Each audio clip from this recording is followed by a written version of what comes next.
শনিবার রাজ্য জুড়ে উদযাপিত হল কাজী নজরুল ইসলামের ১২৫তম জন্মজয়ন্তী। শৈশবকালে কাজী নজরুল ইসলামকে ডাকা হতো দুঃখ মিয়া নামে। কবি নজরুলের এ জন্মদিনটিতে গোলাঘাটি বিধানসভা কেন্দ্রের অন্তর্গত কাঞ্চনমালা ২ নম্বর ওয়ার্ডে দেখা মিলল আরেক কষ্ট পালের। তার ভালো নাম রাজদীপ পাল, কিন্তু তার জীবনটা যে দুঃখ, কষ্ট, যন্ত্রণায় ভরপুর, যার কারণে দাদু হরিপদ গোস্বামী তাকে কষ্ট নামই ডাকেন। আসলে হাতে কলমের বয়স থেকে যাদের জীবনটা দুঃখ যন্ত্রণায় ভরা, তাদের নামটা হয়তো এভাবেই কষ্ট হয়ে থাকে, ঠিক যেমনটা দুঃখ নাম হয়েছিল কাজী নজরুল ইসলামের। রাজদীপ পাল অথবা কষ্টের মা মৌসুমী গোস্বামীর সঙ্গে বিয়ের বন্ধনে আবদ্ধ হয়েছিল একই এলাকার ঝন্টু পাল। মৌসুমী গোস্বামী যখন গর্ভবতী তখন থেকেই তিনি বাপের বাড়িতে মৌসুমী দেবী জন্ম দেন তার পুত্র সন্তান রাজদীপ অর্থাৎ কষ্টকে। ছেলেটার বয়স এখন ৮ বছর। বছর দুয়েক আগে জটিল রোগে আক্রান্ত হয়ে মা মৌসুমী গোস্বামী ত্যাগ করেছেন এ পৃথিবীর মায়া, মমতা, যন্ত্রণা সমস্ত কিছু। বাবা ঝন্টু পাল আজ পর্যন্ত খোঁজ নেয়নি ছেলের। জন্মের পর মাকে হারানো এবং বাবাকে না দেখা এ ছেলেটা আজ ২য় শ্রেণীর ছাত্র।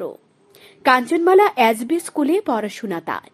নাতিকে নিয়ে এক অসহনীয় যন্ত্রণায় দিন কাটাচ্ছেন দাদু হরিপদ গোস্বামী।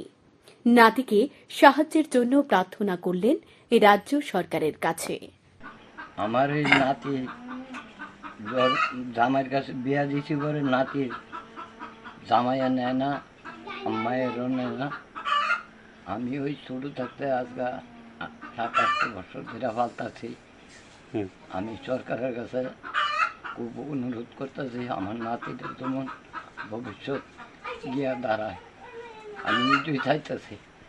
আর আমি তো ওখানে কাজকর্ম করতাম পারি না, আমি ওখানে কীভাবে চলুন নিজের চলতে খুব সমস্যা। এই আমার কাছে আমার সরকার যদি একটু নাতিটার দিকে চায় আমি একটু বাঁচতে পারি। আপনার নাতির নাম কি? রাজদীপ পাল। আপনি তারা কি নামে ডাকেন?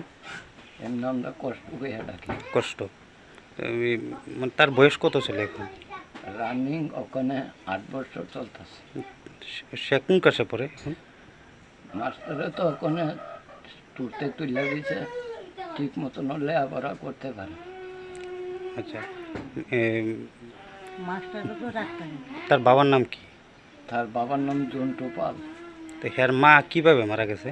তার মা কি একটা ওষুধ খেয়েছিল, তার লেগা হঠাৎ করে মেয়েটা মারা গেছে। আমি বহু টাকা খরচ করছি, আমি বাঁচাইতে পারি না। আপনি কি করেন? আমি টুকটাক কাজ করি মানুষের। চাইতেছি আমার নাতিটা যেমন ভবিষ্যৎ তার দাঁড়াইতে পারে, লেগে আমি সরকারের কাছে দাবি চাই। দুবেলা দুমুঠো অন্নের জোগাড় করতে হিমশিম খেতে হচ্ছে দাদু হরিপদ গোস্বামীকে। শরীরে চামড়ায় প্রায় শুকিয়ে গেছে। বার্ধক্যের সে বয়স কড়া নাড়তে শুরু করে দিয়েছে। দিনের আলোতেও দুচোখে দেখছেন অমানিসার সেই ঘন মেঘ। এরপরেও চালিয়ে যাচ্ছেন অসহায় নাতির পড়াশোনা। কিন্তু কতদিন? পৃথিবীর মায়া মমতা যে একদিন সকলকে ত্যাগ করতেই হবে। দাদু চলে গেলে কে দেখবে তাকে? কি হবে নাতির ভবিষ্যৎ? এই সমস্ত প্রশ্ন যেন এখন থেকে দরিদ্র দাদুকে কুরে কুরে খাচ্ছে। শান্তন টিভি।